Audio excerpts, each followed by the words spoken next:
Jika demikian, Pater, apakah Santa Teresa dari Avila itu secara khusus mengajarkan mengenai teknik-teknik atau metode yang mesti dilakukan dalam meditasi, ataukah Santa Teresa ini mengajarkan dalam bentuk yang lain?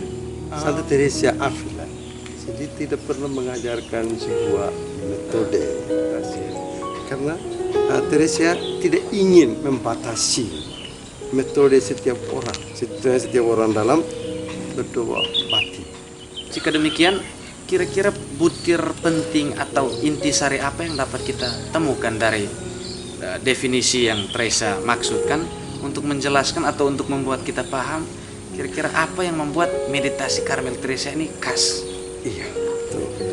Dalam definisi kita melihat kita dapat menemukan paling kurang ada 5 dasar hukum persahabatan. Hukum persahabatan manusia. Iya, karena meditasi persahabatan, ya. Maka 5 dasar hukum itu yang membedakan dari lain-lain. Ya. Yang pertama itu adalah dalam definisi, dari definisi kita lihat ada mutual encounter, artinya saling berjumpa. Saling berjumpa. Ya. Artinya percakapan, akrab. Ya. Lalu yang kedua itu adalah mutual knowledge. Mutual knowledge. Mutual knowledge dalam arti saling mengenal. Saling mengenal. Lalu yang ketiga itu adalah mutual love. Setelah berjumpa, mengenal, ya saling mencintai. Ya, ini sangat manusia sekali ya relasi yang relasi. Teresa coba pakai untuk menggambarkan relasinya dengan Tuhan. Jadi seperti dia mau mengatakan bahwa memang tidak mungkin kita mencintai seseorang yang tidak kita kenal. Iya. Jadi tentu saja diawali dengan pengenalan, lalu pada tahap berikutnya itu mencintai. Ya, baik. Lalu bagaimana dengan poin berikut yang tadi Pater sempat singgung mengenai kehadiran sebagai sahabat itu? Iya, betul. Dalam persahabatan aspek yang paling utama adalah kehadiran seorang sahabat. Ya. Inilah yang ditegaskan oleh Santa Teresa Avila. Santa Teresa Avila dalam definisi doa batin itu ya, tadi kita lihat ya. Seringkali tinggal bersama dia yang kita tahu mencintai kita. Sahabat-sahabat sejati tidak suka orang lain dekat dengan dia, dekat dengan mereka itu. Mereka ingin berdua sendirian dalam persahabatan, mau berbincang. Inginkan waktu khusus. Khusus untuk mereka berbincang-bincangan, bagaimana hati ke hati itu. Ya. Kenapa begitu? Ini karena akibat dari cinta. Karena dia berani membuka diri dan dia juga, sahabat juga akan membuka diri. Ada satu. Dalam persahabatan manusia mungkin kita akan berpisah yang diakibatkan oleh situasi. Namun mereka mencoba mendalami cinta. Misalnya suami istri, mereka saling mencintai. Mungkin karena sifat suami kerja di jauh, tapi mereka saling mencintai tapi kontak. Atau situasi kita saat ini tengah pandemi, ya, memungkinkan kita untuk selalu bertemu, sulit ya. Tapi sedangkan persahabatan rohani bukan begitu. Persahabatan rohani bukan begitu. Sahabat kita Yesus Kristus ada bersama kita dalam jiwa kita. Tinggal lah. Karena dia juga mengundang tinggal, lalu dia tinggal berdalam kita. Dia tidak pernah memisahkan diri apapun situasinya. Ia hadir secara sakramental. Secara sakramen melalui doa komuni kudus. Ya, hari kita menerima komuni, dia hadir gitu. Kita tidak dapat memisahkan diri dari Tuhan. Tentu saja kita tidak bisa hadir seperti dia hadir bersama kita. Apalagi selalu merasakan kehadiran Tuhan itu ya seringkali sulit ya. Sulit ya itu tuh. Orang bagaimana di mana dia hadir. Namun jika kita ingin, ia akan memenuhi dengan kehadiran. Kalau kita ingin, dia akan memenuhi kehadiran.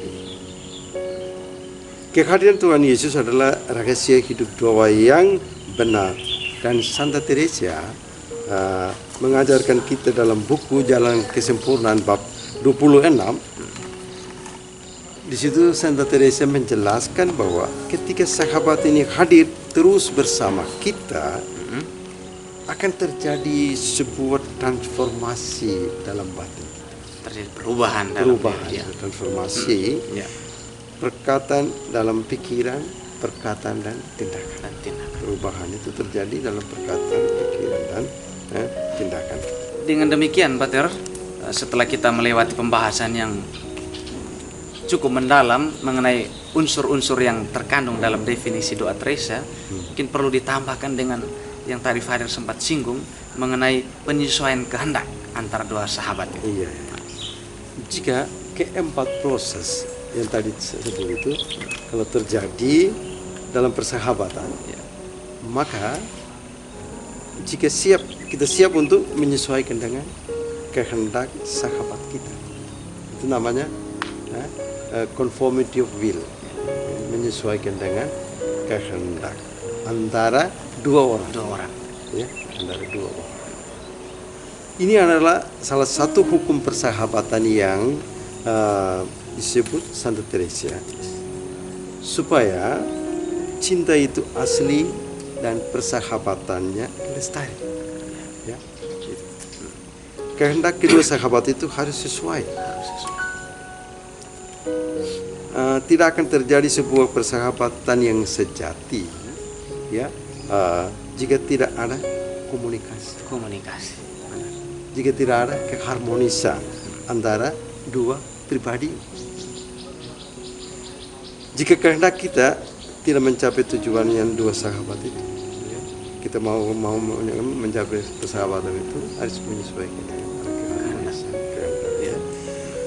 Menyesuaikan dengan kehendak adalah kesulitan yang paling besar dalam kehidupan rohani. Biasanya demikian. Betul ya? Karena diselarasakan dengan kehendak, bukan hanya dengan keinginan atau ungkapan dengan kata-kata, tapi harus dibuktikan dengan sikap dan tindakan.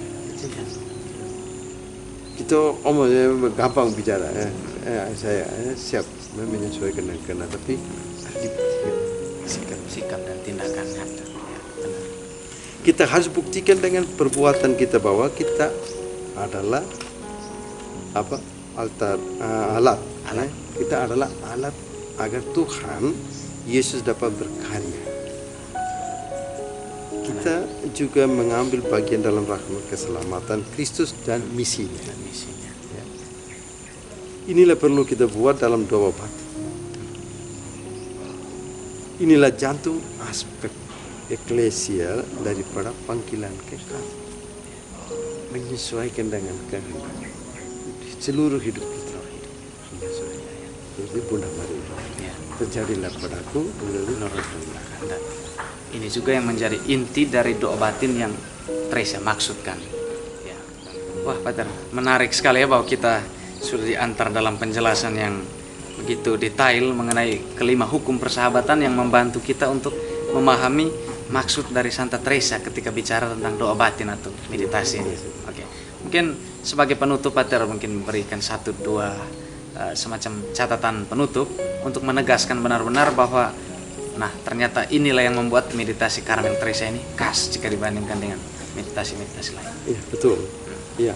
Di dunia ini kita mengenal banyak cara meditasi. Ada meditasi Kristian, disebut meditasi Zen, meditasi kesehatan, meditasi kesadaran, yoga dan lain-lain. Ya, yang muncul di dunia. Yang guru doa Santa Teresa mengalami perjumpaan dengan Yesus, mengalami persahabatan dengan Yesus, dan akibatnya ia dapat bercakap dengan Yesus secara spontan. Ya. Dia tidak kaku. Dia dulu berjam-jam dengan bersama Tuhan, karena dia mengenal dan mencintai Dia.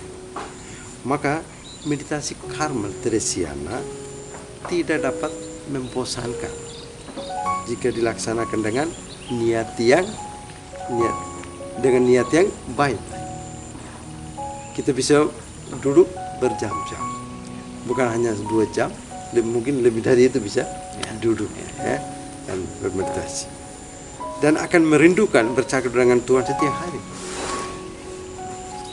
Itu bukan menjadi satu beban. Sekarang kita kalau mengajarkan orang-orang bermeditasi bilang, berat, membosankan. Tapi kalau dilaksanakan dengan baik, itu tidak akan membosankan. Dan percakapan dengan sahabat yang setia membuat hidup kita lebih bahagia, semangat dalam hidup. Wah, menarik sekali Pak Ter, karena pembicaraan kita sangat mendalam dan detail, jadi hampir-hampir kita lupa bahwa durasi juga mesti kita pertimbangkan. Ya, dengan membuat penegasan terakhir tadi mungkin dapat kita diantar pada kesimpulan bahwa ternyata memang meditasi Carmel Theresian itu khas bukan karena dia memiliki metode yang khusus, tapi karena penggambaran Santa Teresa berdasarkan pengalamannya memberi kita tawaran untuk menemukan apa yang metode yang cocok bagi masing-masing ya. Tetapi dengan menekankan unsur-unsur tadi mengenai relasi persahabatan manusia yang Teresa analogikan sebagai persahabatan kita dengan Tuhan, menjelaskan pengalaman. Baik, Dr. Felix, terima kasih atas kesediaan dan waktunya untuk berbagi dalam program Carmel Talk. Kami masih mengharapkan dalam episode-episode lain kita akan kembali berjumpa dalam ruang dan channel yang sama. Terima kasih, sahabat Carmel Talk. Dengan demikian, sampai di sini perjumpaan kita dalam episode kali ini. Sampai bertemu dalam episode-episode yang akan datang.